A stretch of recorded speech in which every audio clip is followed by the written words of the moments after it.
Alrighty, well, welcome to Coffee Experts Club. Good to see everybody. Excited about our topic today.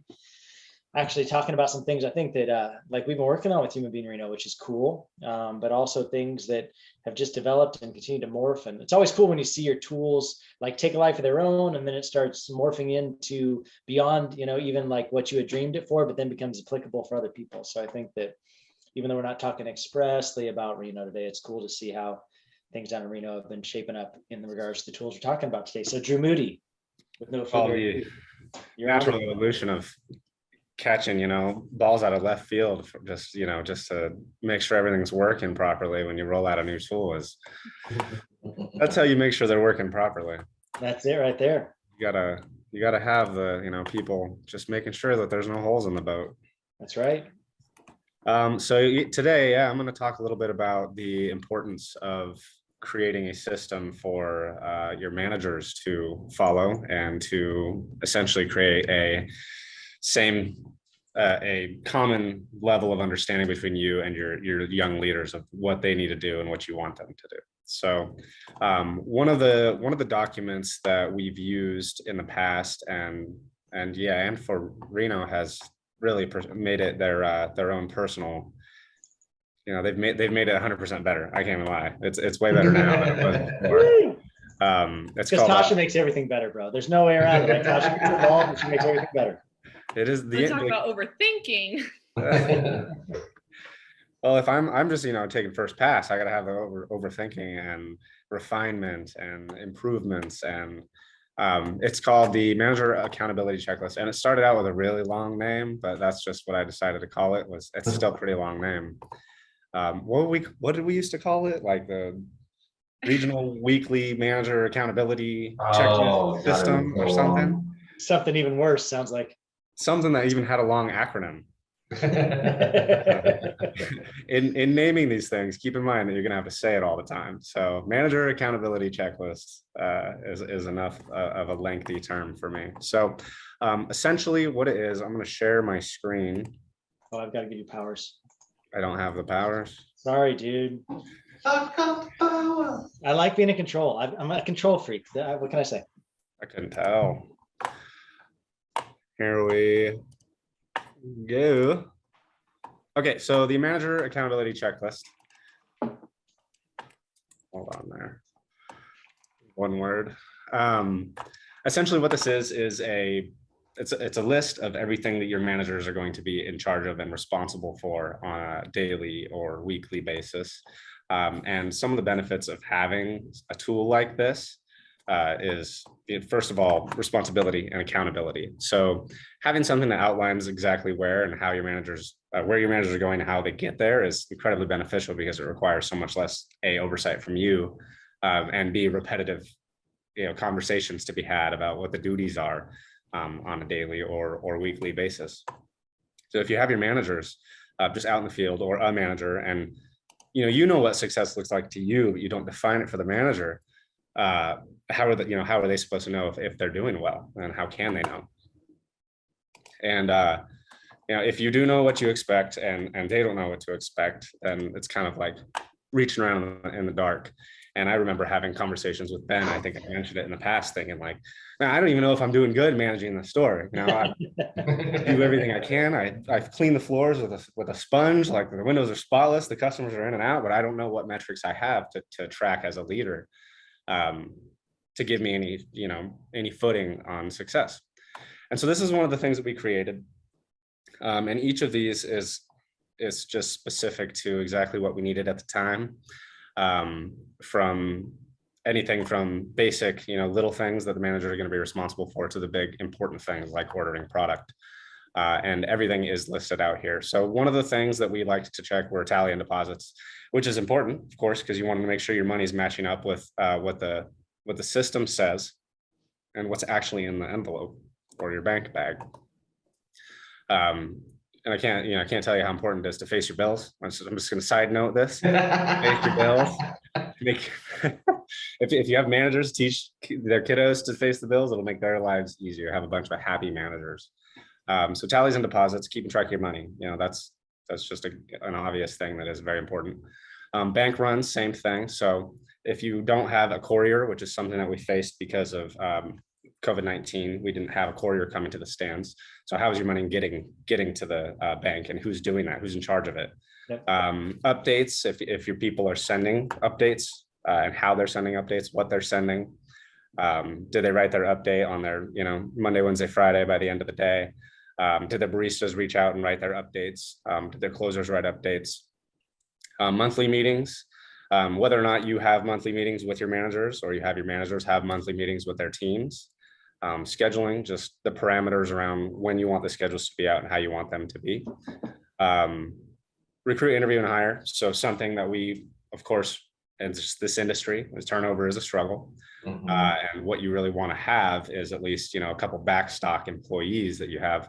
Okay, I know, we got Jared I interviewed last week, and Thomas coming in for an interview today. So I know that if somebody quits, or if, suddenly we get really busy, I can hire one of these two candidates, or have, an extra barista on hand. That's always incredibly valuable, as we know, just in case, just for backups. And that's like Tasha's jam right there. Tasha's jam, it's like, dear God, backups. Tasha knows about this. It's incredibly helpful to have backups. Like if you have one extra barista per stand, that's like the perfect. It's almost never happens. It's because it's so perfect. So the ordering system. I'm sorry, I skipped a few. So checklist. This is called a checklist. Something we call checklists, where they're in shop side work duties. So cleaning X, Y, or Z, restocking this, or making sure the pillows in the lobby are placed in the right places. Overtime, that's an obvious one you want to track. Cisco is an ordering company that it services a lot of bigger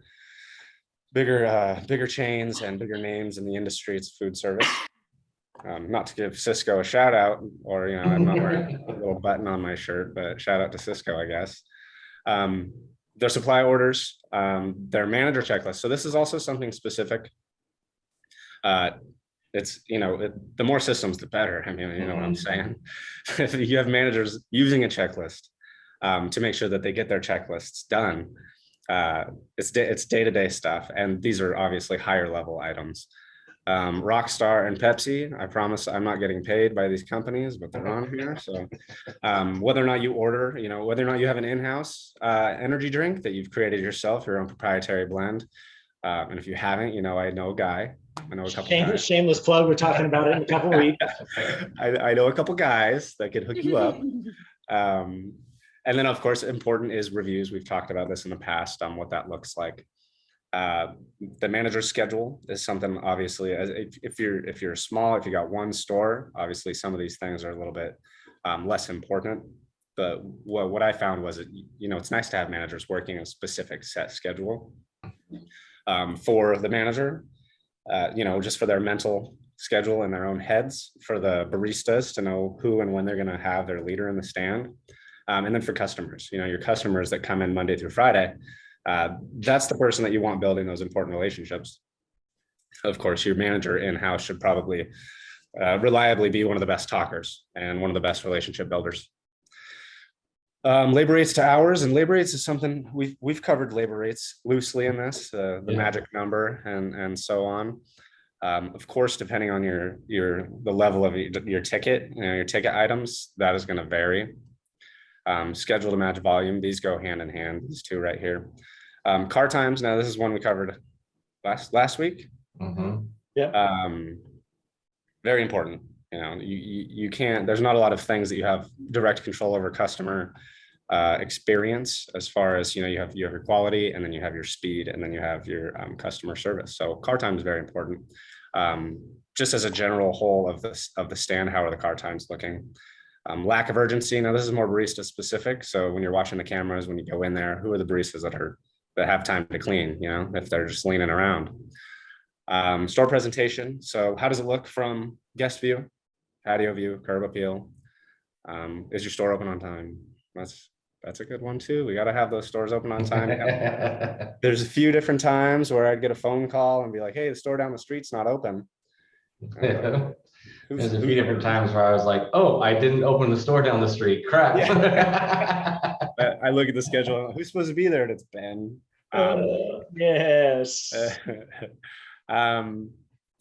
So another thing that we really liked to have at the time was no covers from other shops. So is your stand sufficient by itself? Can you write a whole schedule without pulling covers from other shops? And that's just naturally, of course, people that will want vacations or certain days off, but just isn't, a normal Monday through Saturday schedule, Monday through Sunday schedule.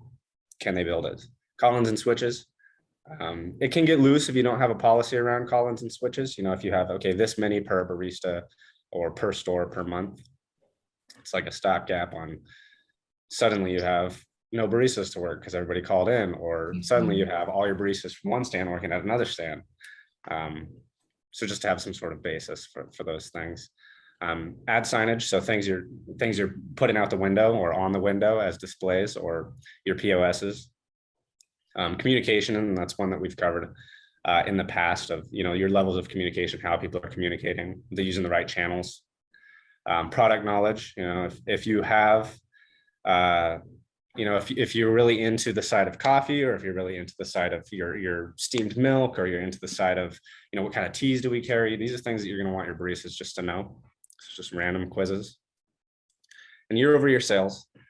This is one that, comparable to 2021, is a rough one. So if you have a basis for normality, year over normality sales, and then customer care. So if you have a policy around customer complaints, are those avenues being followed, and are the proper actions being taken? So the way the sheet works is each of these holds a weight, of course, out of 100%. So as you fill this out, yes, no, yes, no, yes, no, and yes, no on the same one. This little guy over here is going to be tracking that, and visuals are so nice for teaching purposes, as well as just so if I want to run back and be like, what did they get this month? I can check the bar graph or the pie graph, be like, okay, well, they only completed 18.5%. It's not a good manager. Basically, I did all the work from my phone and Right. got 18% because the manager wasn't there. So something like this is really nice to provide for your leaders, because as I said, it creates a common ground for you to speak on to them, and to give them a place to speak on back to you. So one of the ways that this was built out was crowdsourcing information from the managers. So where are you spending most of your time? Outline a week for me, and tell me what your biggest 5 duties are. I know that is going to evolve over time, and we did that many different times, many different iterations, and from different people. And if you have multiple stores, one of the massive benefits is learning from your different managers. So a manager of a drive-through and a manager of a cafe are going to have very different duties. But if you have multiple cafes and multiple drive-throughs, well, you can take that information from those different managers and pull it all together and create this master checklist that then you can use to teach.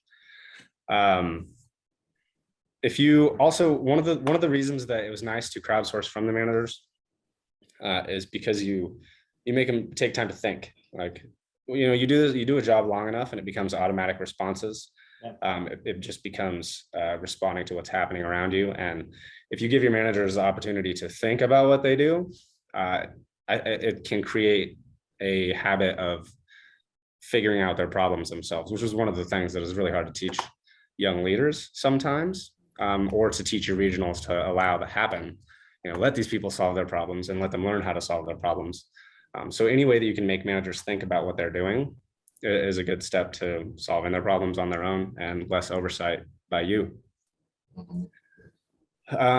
Feedback is very important when it comes to something like this.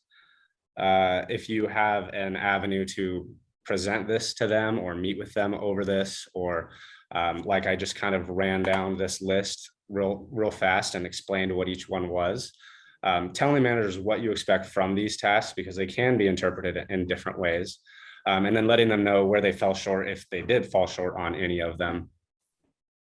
Having open conversations about what you want and how they are thinking about it and the process that they're following to complete those tasks is really important, because obviously not everybody's the same.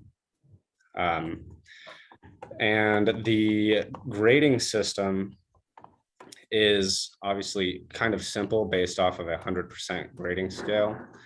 The way that this ties into report cards. Wait a second, So before you jump there, can I ask a question? go ahead. So it's broken out there by the weeks, right? So you want this to be done once a week? Yes, once a week for at least every week in the month, sometimes And 4, then- sometimes 5. And is it something, do you want them to be rating themselves? Is this something like a Tasha as a regional or as an owner, I would come in and rate my managers each week based on it? Do I have a sit down conversation about it when it's being rated, or what's the application? How's that work? So the way that I use this in practice was a weekly checklist, say today over last week. So I'd sit down on Tuesdays, go over all of this information from all of the avenues that I possibly had. So if you click this little extra policy, weekly manager checklist is to be filled out weekly for each shop by the regional manager, and do it X time, of course, whatever is the most convenient. And one of the most important things was to use the tools at your disposal. And so, this is a manager training tool, and it's also teaching the regional to be resourceful. So you don't ask or like, hey, did you open your store every day? I sure hope you're going to tell me the truth. How do you find that out? And what does that look like? So yeah, the rollout is you want your overseeing manager, or you as the owner, if you're the overseeing manager, to go in and use all of your resources to figure out these things. So then would you ever recommend, like, because sometimes I think about like a Tasha who's like managing like regional over a lot of stores, or Drew, like when you were regional over 7 before we broke it out and gave you a little bit more of a doable, bite size. Do you think it would ever benefit to push the list out beforehand, let them run through the checklist and tell you have they done it or not done it, and then sit down with them and be like, actually, that's actually not complete. Actually, like then it becomes like maybe you're not hitting every single one, or you at least see what they say versus what you say, or what? Do you have recommendations on that? Well, I think that's a very interesting approach, but I think that it would be valuable, because if they do say, okay, I completed 90% of this, and you go and you see 70% of this, then you have a fantastic teaching opportunity. And maybe they cut corners, maybe they cheated, maybe they did whatever, but then it gives you double eyes on whatever the process is happening. So I mean, yeah, roll it out, give it to them, let them check it off themselves, and then you guys meet in the middle and combine your minds and see exactly what's going on between the two scores. I just think sometimes, and obviously I don't want to, I know this is really a tool that was outside of my scope, for my job, most of the time, high level business, I'm not in the day-to-day like coaching like you or Ben were, and so for me, I didn't always see how the application went, but I know for me, like having a lot of direct reports, sometimes it can be overwhelming thinking I've got to be the one that does all the work when it comes to evaluating. And sometimes it's great when I can let them, nobody cares about their evaluation as much as they care about their evaluation. You know what I'm saying? Like, especially if like you're going to roll this into the report card and some of the conversations about what that happens consequentially downstream. I think that probably the more people that you manage, if you can get them to self-evaluate, and then you can go back there and say, actually, we don't agree on this, and let me tell you why. And then that's maybe where your notes and answers come in. I think that could be a cool way of, if you're starting to feel overwhelmed and maybe you used to use this as like a checklist to walk through with them in real time, maybe if you push it out first, then it's like they're putting their eyes on it, and then they know what you're going to ask them before they get there and you get into that rhythm. Just a suggestion. Yeah, I mean, if I was manager, I'd love to have this too, even just as like a reminder weekly to do. So I'd be like, oh, what was I supposed to do today? Oh, that's right. I mean, I would color code this. Yellow is Monday, green is Tuesday, red is Wednesday. So I can look really quickly at like my yellows for today and be like, oh gosh, I almost forgot to do that. Thank goodness I had a checklist to up. Yeah. And nobody likes that. Like when I used to work for the banks for credit unions, everybody hates the day the auditor gets there, right? Because they're like, holy shit, like, is everything in order? And it's like, how do I take that negative energy out of the room for the regionals when they roll up, where it's not like, oh great, the principal's here. I mean, it's more like, listen, have you done your stuff, or haven't you done your stuff? You had the list, you went through and told me if you did it or not, you know what I mean? And then Tasha's more like, okay, so here's some examples of some things I actually have not seen you show up this way. So sorry to keep picking on you, Tasha, but because you're the only girl and you're the only one here with us right now, you're gonna get picking on.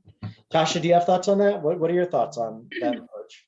Yeah, I mean, I've created checklists for my managers that break it down really self-explanatory, kind of like what Ben just said.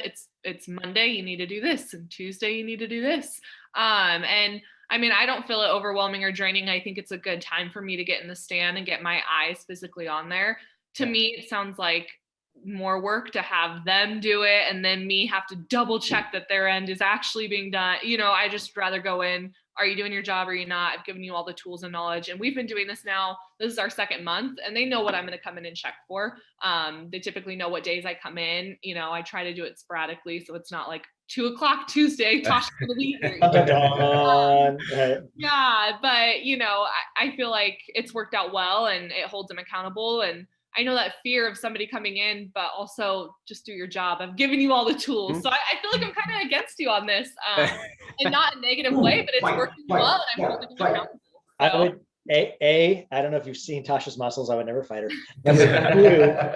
I love it. You don't have to be forming. I think just conversation back and forth. I think it's good. And I think that's probably good for people to hear too. Like depending on your shop size, depending on your bandwidth, depending on the type of personality, probably all those things would contribute to it. I think the versatility of the tools, it could probably be used both ways, depending on what kind of manager you are. I love your perspective, Tasha. Thank you for sharing. I think it holds me accountable too. I have to get in there. I have to do these evaluations. I have to get in the nitty gritty. And see what's going on. So I feel like it's a great tool for myself as well. I love it. I think in a perfect world, the ultimate harmonious tool, all your job as a regional manager is to make sure that they're doing their job. Right. Then you don't have to do anything but this checklist once a week. And if it's 100% all the time, everybody wins. That's right. Wow. Yeah. All I do is this checklist. All I do is make sure they're doing the checklist. That's the best. Exactly. Then you're just making sure that they're doing your job. Yeah, gosh, I should be in Mexico with Ryan right now. Yeah. 100%. Zoom in and show me your checklist. Is this doing it or not? But no, I agree. It definitely holds them accountable and keeps the ship running. Yeah, and this isn't quite to that point of perfection yet, but it's slightly archaic. But we're on our way there. On our way. It's free. All right, it is free. I mean, it was some brain work to get it going, but yeah. Okay, so the way that it ties into report cards, report cards are the term report card to me has a negative connotation because of my just because of school. So we could name it anything, but it is accurately named. It's a report. It's a full report on how they're doing. And this we have gone over before, but the way that and this was, I believe, mine. It looks like I got a 0%. Pretty standard. Yeah. I was just doing checklists. I don't know what happened. So the report card is a sum of many parts. And the way that it works is bringing together all of your data and analysis over X amount of time. If you do quarterly report cards, then it's over the 3 months, and provided you're doing monthly reports on something, whether it's aesthetics or cleanliness or customer complaints, this is all data that we have tools for tracking that we've explained and shown in the past. The report card is accumulation of all that data. So the way that this works in tandem with the checklist is the checklist gives you a percentage point of their successful weekly duties. So that's one check-in. And then you have your monthly. So you have your weekly, your monthly, and then this is accumulation quarterly. So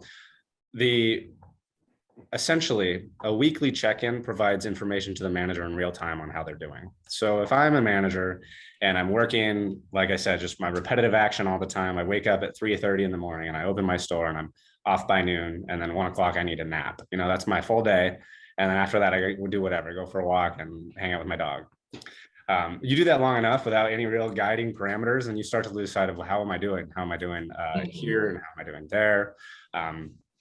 So the weekly report is a consistent check-in and information for your manager to know how they're doing, on a percentage of you're doing. Okay, if I check in with you weekly and you get 70% scores, well, your report card's probably going to look like a 70%. If I check in with you weekly and you get 100% report, or you get 100% weekly checklist, it's going to look like 100%. So it's beneficial because you give them a path to follow to get to a successful quarterly report, which leads to a successful annual report, which leads to more money for the company and more money in that manager's pocket. So the report card is fantastic as well because it provides not only data for you. So as far as if I have 5 stores, and they're all on the same report card system, and I'm noticing, okay, well, they all are really failing in this one area. that I need. I need this to be running at 100%. So is it me? Is my approach, are my systems wrong, or is it a fantastic teaching opportunity? And then you can, of course, like I said, crowdsource from your managers. How much time are you spending on this thing? You're spending 4 hours a week on this, and you're getting the 60%. Obviously, then the system's broken. Right. So it also allows for the natural progression of skills for your managers. Then you have some managers are lifetime managers. They're as good as they are, and that's just what they want to do, and they're happy. And some managers are, hungry, and they'll be like, okay, well, I did all this and it was easy. So, and those certain specific managers will probably bring information to you and be like, now I'm working on this, or now I had an idea over here on how to make this better. So providing this information to your people it's beneficial on many different levels. Not only does this provide all of those, it also takes away from the mental work that managers have to put in. So if you have a weekly checklist, and like Aaron suggested, you roll it out to them, or Tasha has been doing it long enough that they just know what to expect. Well, then it takes a lot of the mental stress of like, okay, did I do this? Did I do that? Did I check around my building? Did I make sure all my punches were set? And I remember back in the day when the mental list was the only list. And it was stressful, and it was a lot harder, and it took a lot more energy. And to perform, at 100%, you need all that mental energy. So when you, Ben, remember when we'd have our weekly meetings, our weekly powwows?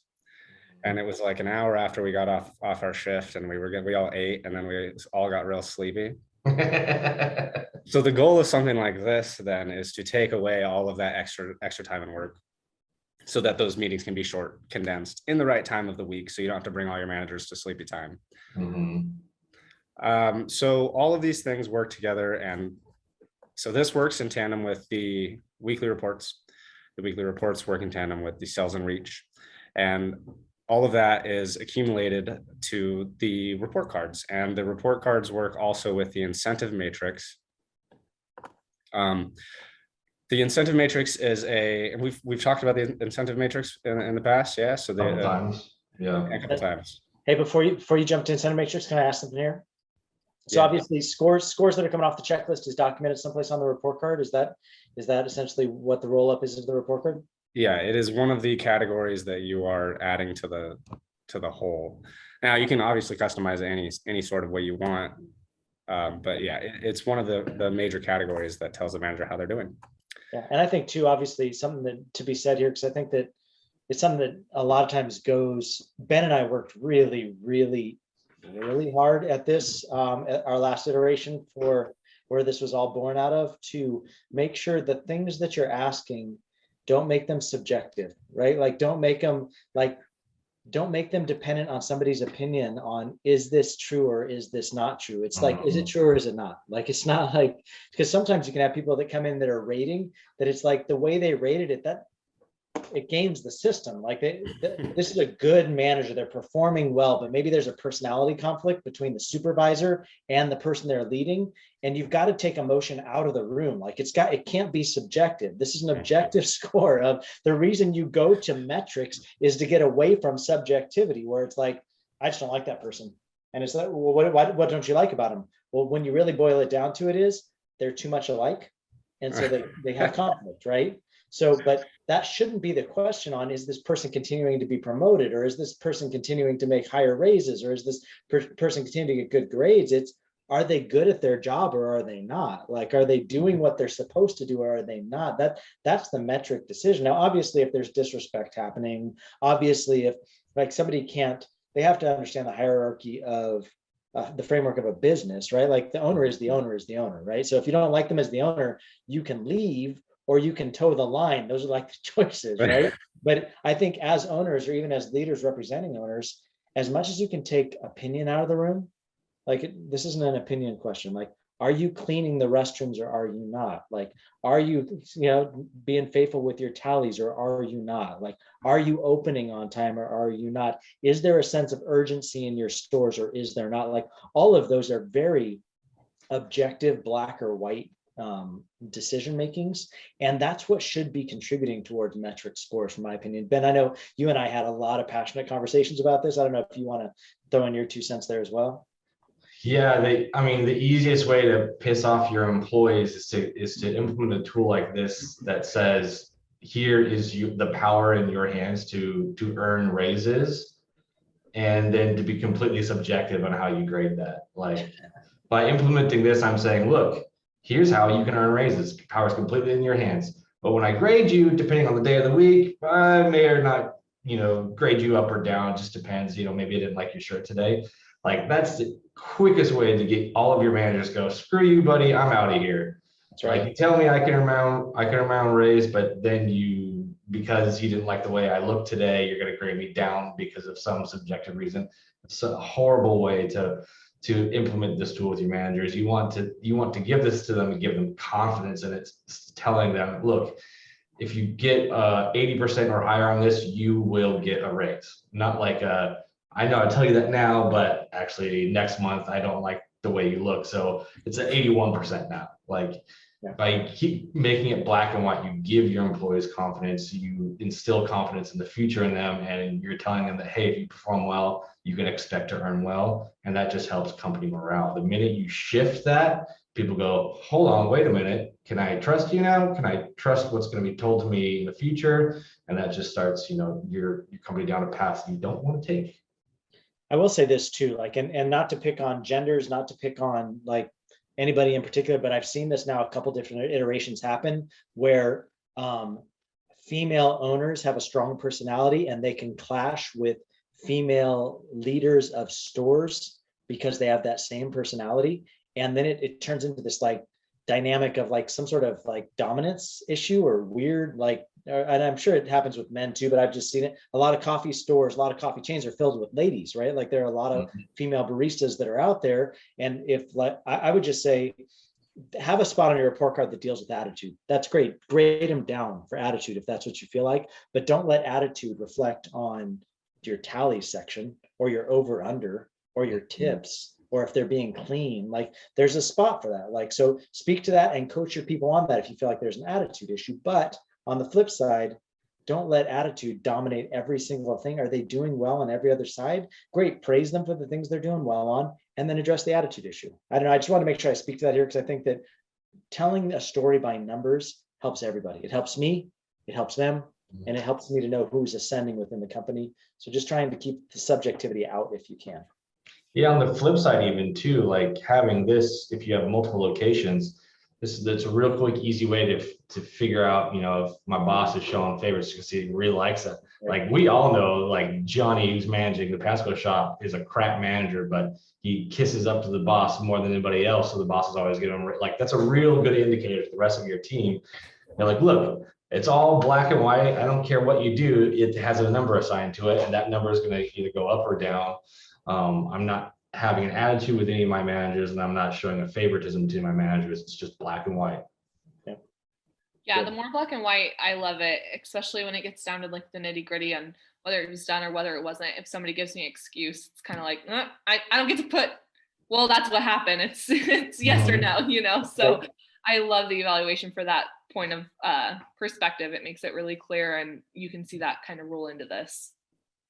And I've noticed one of the most difficult parts of the management leadership journey is, if you came up within a store and then separating yourself from the culture of just being a barista and, being a leader, being taken seriously. And so a discipline is to, be consistent in your leadership. So like you're saying, the black and white, the numbers are always going to show because this is how I grade it. This is how I grade it every time.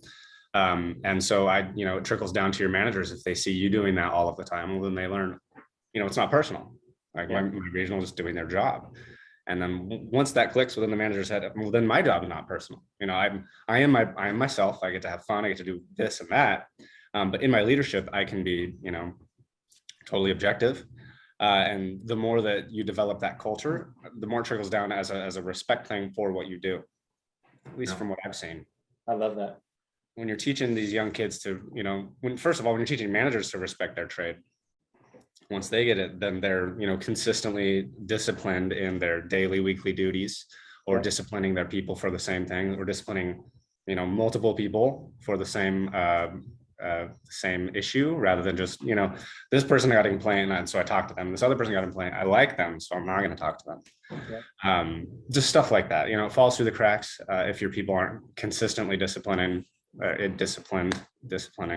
It all ties into consistent objective viewpoints.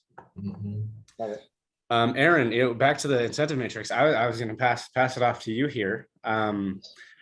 The incentive matrix is a beautiful sheet, but there can be some pitfalls if we don't quite understand how it works. So I'd love to pass it off to Aaron.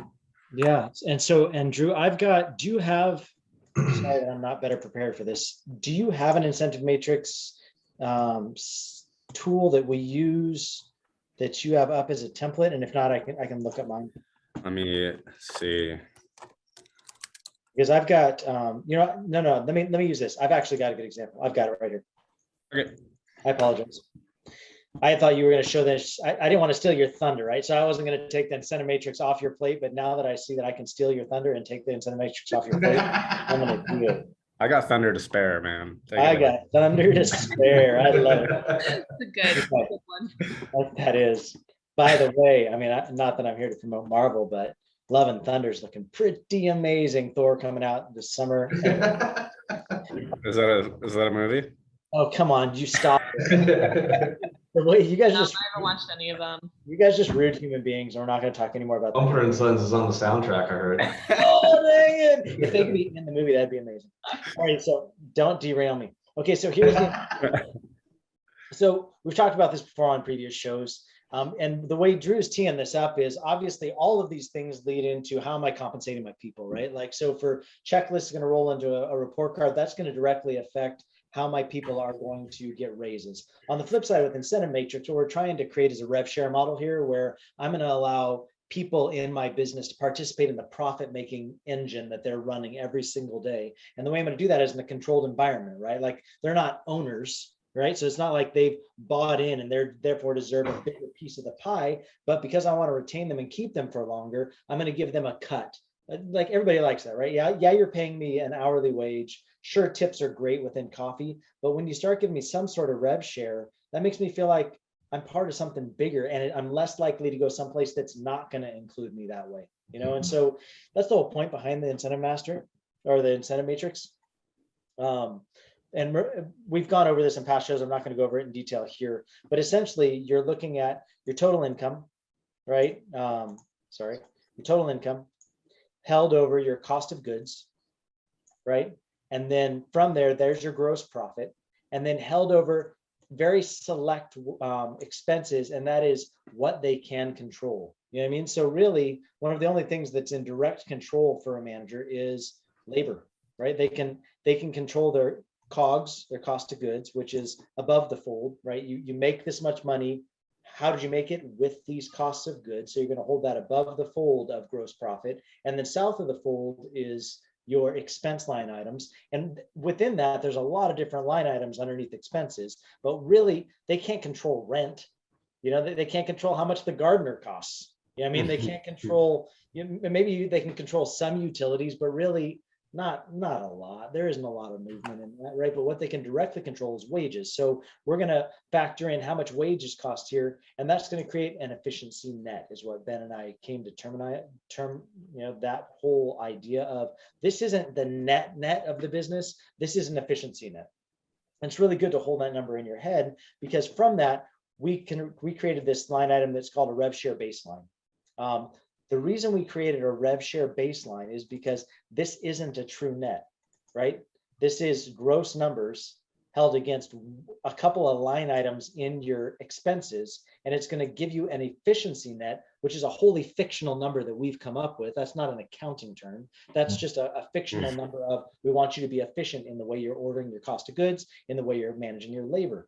But then with that, and Tasha always leans in when I start talking numbers and spreadsheets. Tasha, I know this is your favorite part. I love it. She didn't have to cough right there. She had to yawn, but she tried to make it look like anyway. No, I was gonna sneeze, and then you said my name, and then my eyes are watering now.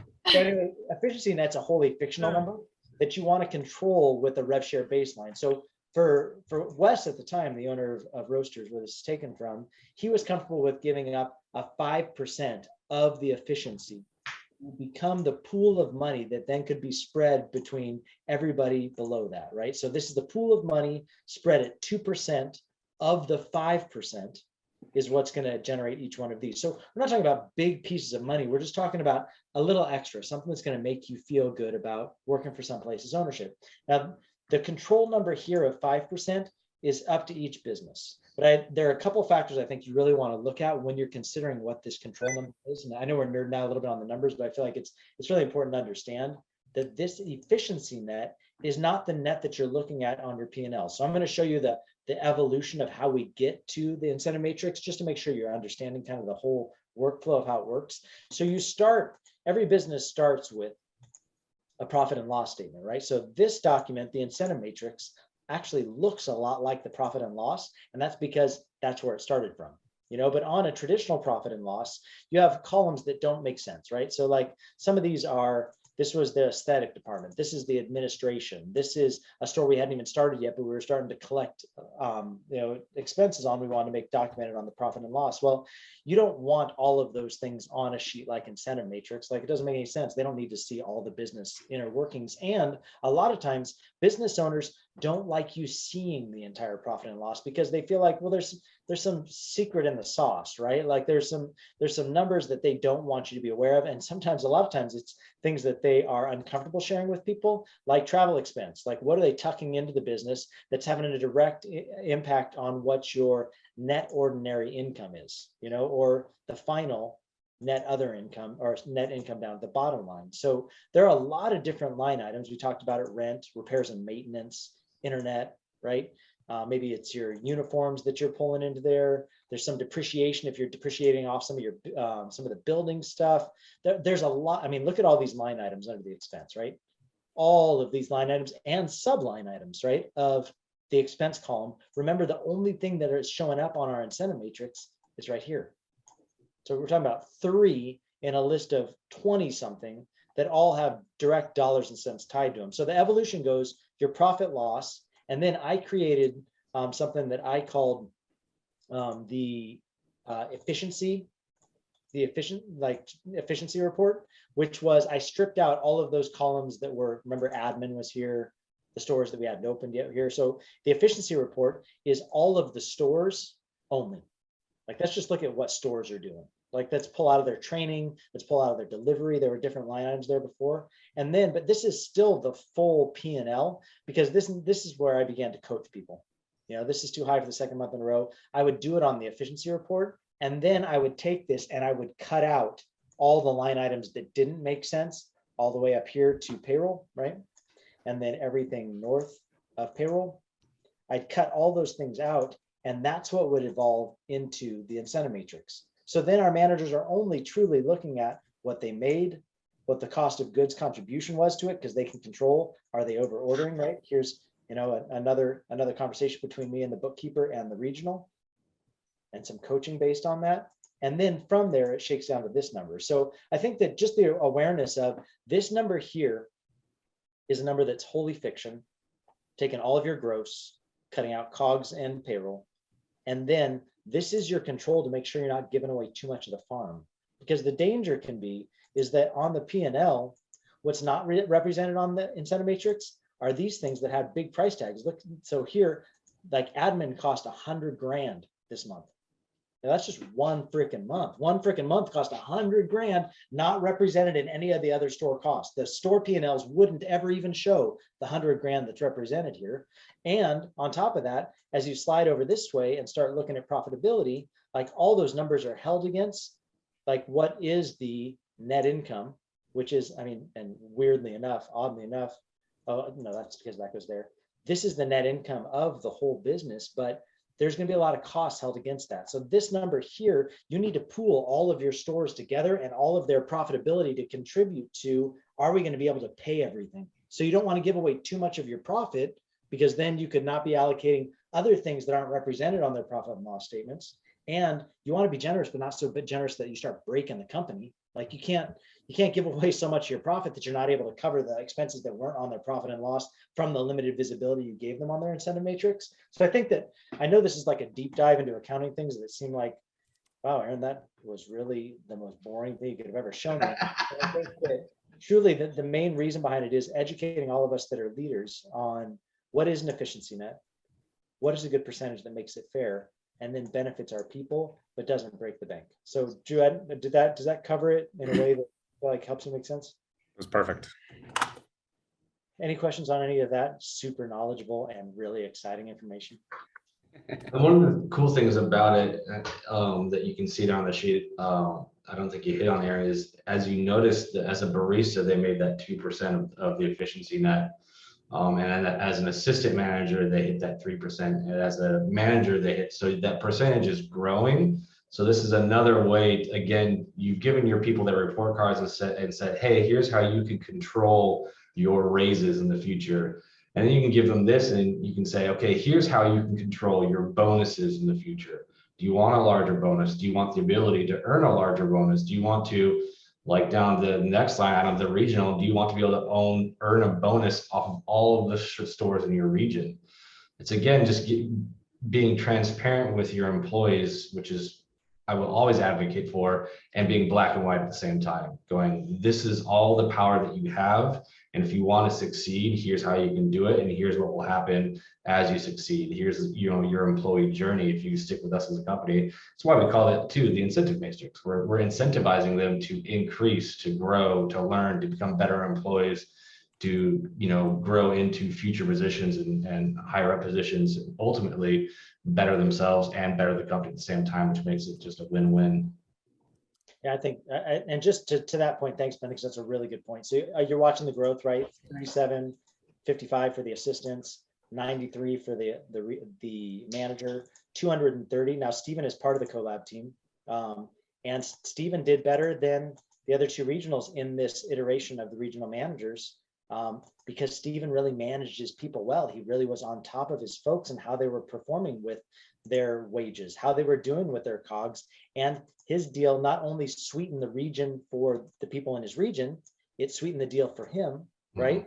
And then also the upper management, like the Ben, the Jarrett's, the world that were at this upper level. So the regional managers get everything in their region, those 4 or 5 stores, and the upper gets a piece of everything. You know what I mean? So you see like 37, 55, 93, 230, and then 618 for the upper. But the motivation for each one of these level is the upper is managing the regional to make sure the regional is managing the manager for the sake of everybody to benefit, right? Because if this person can coach the regional and the regional can coach each one of the managers in his region, like everybody's going to taste of that. And so it creates this really good hierarchy of everybody wins when who wins? The owner ultimately, right? The reason we're teaching them to be efficient with their spending is so that the owner makes the profit and then they get to taste of the sweetness of the pie. So I think that all those things are good things to speak to.